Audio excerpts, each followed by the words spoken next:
Advice now from George Washington University Law Professor Jonathan Turley. Joining us again this hour is also CNN legal analyst Laura Coates, a former federal prosecutor, and constitutional lawyer Pate. So, Professor Turley, what of this? Is this a political move by the acting attorney general? Is it the right legal move? I don't think it is the right legal move. I have a great deal of respect for Ms. Yates. She has a wonderful career, is recognized as a true career prosecutor. And that's what surprises me a bit about this. She doesn't explain why she thinks it's unlawful. At best, I think the law here is unclear.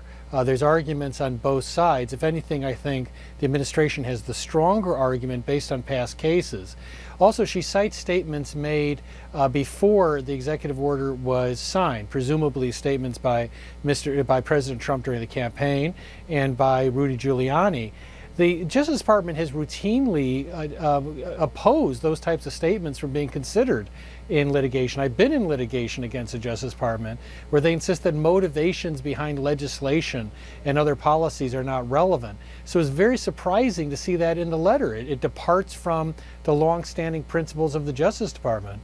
I mean, this is the department that defended the torture program. When many of us were saying that enhanced interrogation was in fact torture, they still felt that they could defend it, and there is a value to that. It's important to get this issue into court. It's important for it to be argued well on both sides.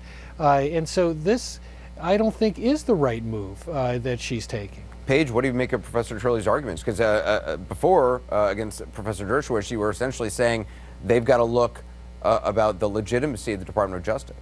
Well, I think that's absolutely true. I mean, with an order like this, it should have gone to the senior executives, the senior level folks in the Department of Justice before it was ever signed by the President. So while I certainly agree there are serious constitutional issues that need to be litigated, that need to be decided in court, you can't ask the Department of Justice to jump in and simply defend what the President has done without doing their own review of the document. That should have been done well before it was signed. So I think Sally Yates has an obligation as a public servant, and one that she has been for many, many years, for decades, and has served both Republicans and Democrats, to make sure that the process is followed. And it was not followed here, and it concerns her, and I understand that. Laura, what about you?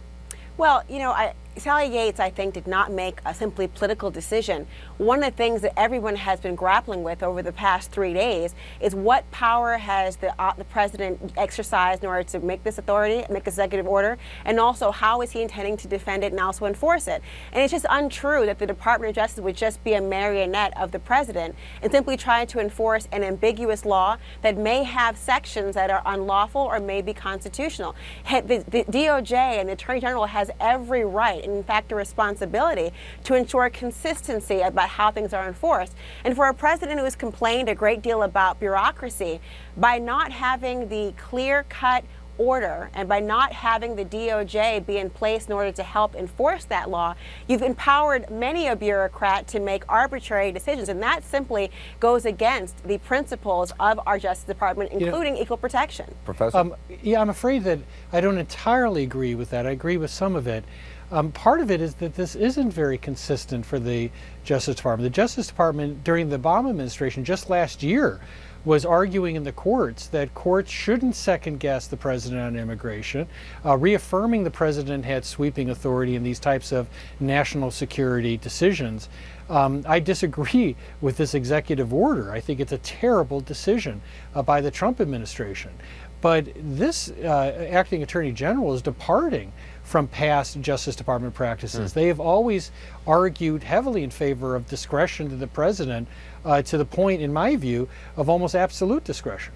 Well, that's true, except for the fact that when you talk about civil rights cases, which is also really a part of the underlying, concerns here, the Justice Department always looked at the intent. It's very rare that you would have somebody be able to explicitly state a discriminatory purpose behind a legislative act and be able to enforce it blindly. The Justice Department routinely looks at the legislative intent, and in this case, the foundation for why the president made the order as a way to guide them. And in this case, if you're unclear about the intent and whether or not it can be enforced down the line, you have a right and an obligation not to willy-nilly act as a marionette.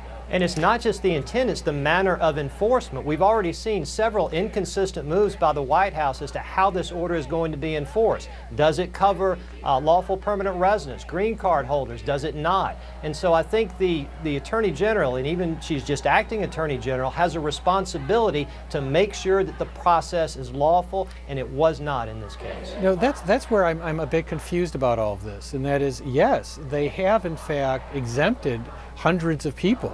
They have stepped back from the green card holders.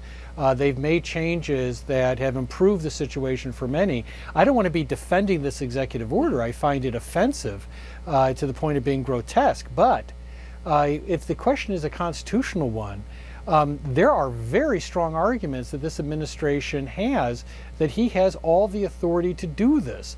He's doing what other presidents have done. Was this incredibly negligent in the way that it was rolled out? Absolutely.